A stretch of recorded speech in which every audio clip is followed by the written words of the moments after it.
আজ আমি অষ্টম শ্রেণীর রায়মার্টিন প্রশ্নবিচিত্রা 2025 এর 3 নম্বর যে স্কুল আছে, হ্যাঁ, তার নির্ভুল সমাধান করার চেষ্টা করব। হ্যাঁ, এখানে দেখা যাচ্ছে বালুরঘাট হাই স্কুল আর চাকদা পূর্বাঞ্চল বিদ্যাপীঠ এইচএস।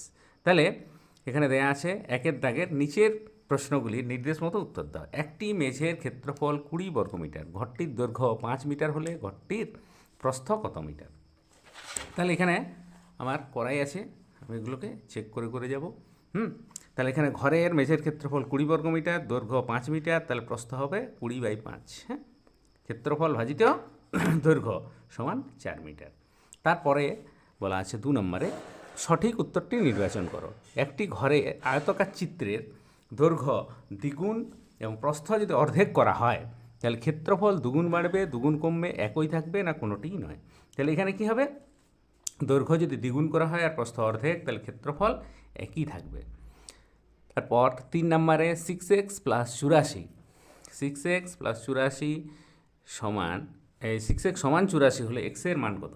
তাহলে 6x সমান 84, x সমান 84/6, মানে হচ্ছে আমার 6×4 = 84। হ্যাঁ, তাহলে x এর মান হয়ে গেল 14।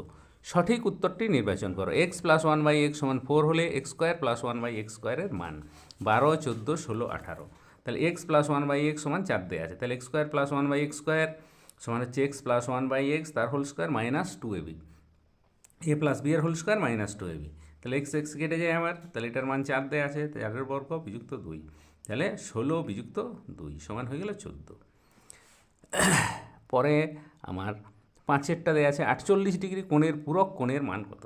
তাহলে 48 ডিগ্রি কোণের পূরক কোণের মান হয়ে গেল আমার 90 বিযুক্ত 48 সমান 42 ডিগ্রি। 6 নম্বর বলা আছে সঠিক উত্তরটি নির্বাচন করো।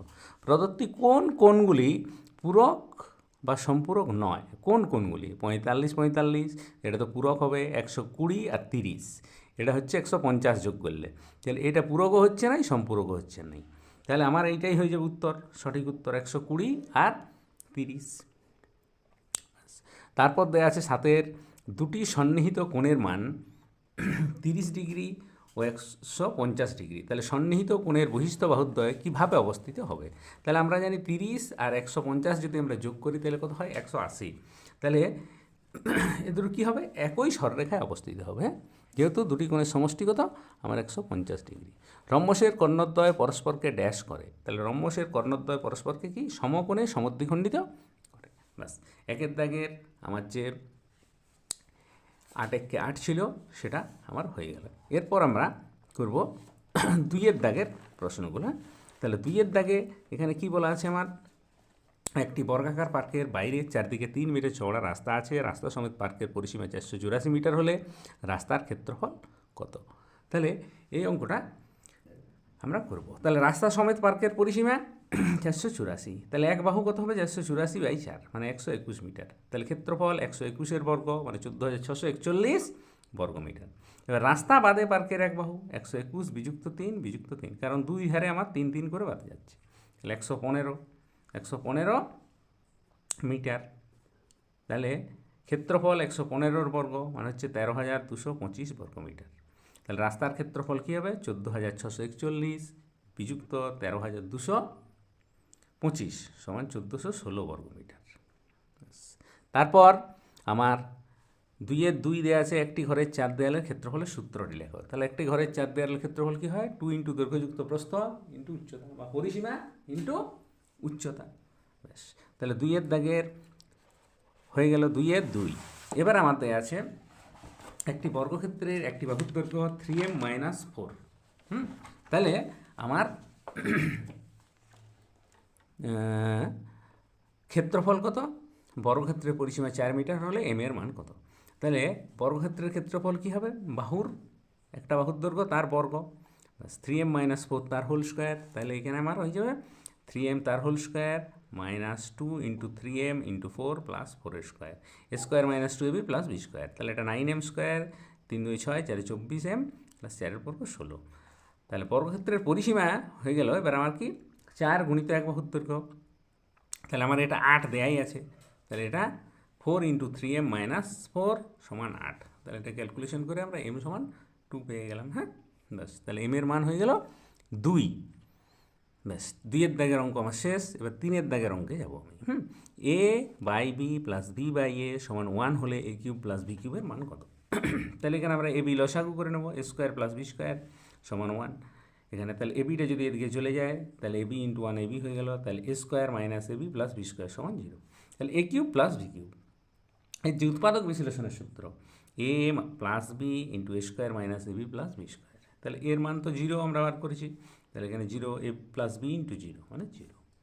ব্যাস তারপর 2-এ হচ্ছে টি এর কোন মানগুলির জন্য x square minus T X plus 1/4 একটি পূর্ণবর্গ সংখ্যামালা হবে? তাহলে x square minus T X plus 1/4, তাহলে কী হবে? এক্সের whole square minus 2 A B, B বলতে এখানে 1/4টা 1/2 তার হোল স্কোয়ার, তাহলে 1/2, তাহলে 2 2 ক্যান্সেল। হ্যাঁ, তাহলে এই জায়গায় কী হবে? 1x। হ্যাঁ, তাহলে টি এর মান কী হবে আমার?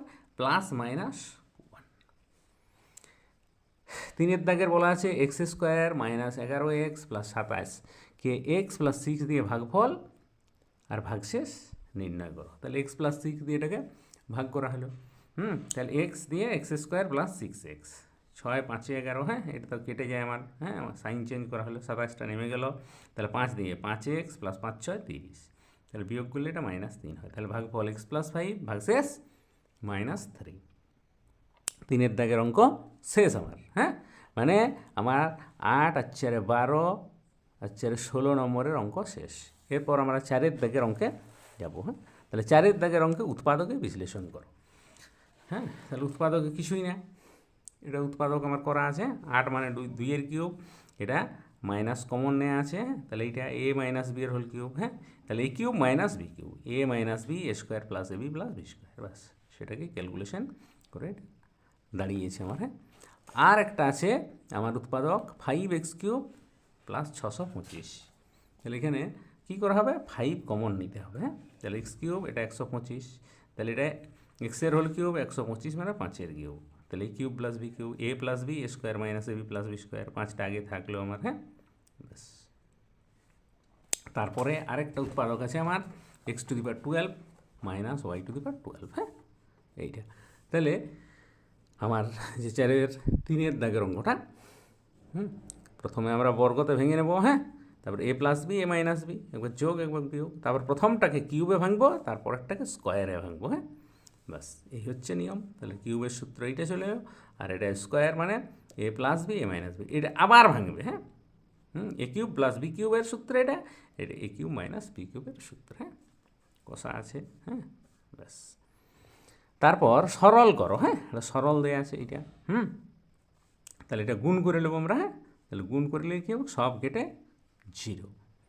তারপর আমার আছে অষ্টম শ্রেণীর ছাত্ররা অবসর সময় কী কী পছন্দ করে তার তালিকা নিম্নরূপ। 5-এর দাগে। হ্যাঁ, গান, কবিতা, কুইজ, নাটক, ছবি আঁকা। হ্যাঁ, এটা দেওয়া আছে। তাহলে গান ভগ্নাংশে বার করবো শতকরা, পাইচিত্রে মানে 360 দিয়ে গুণ।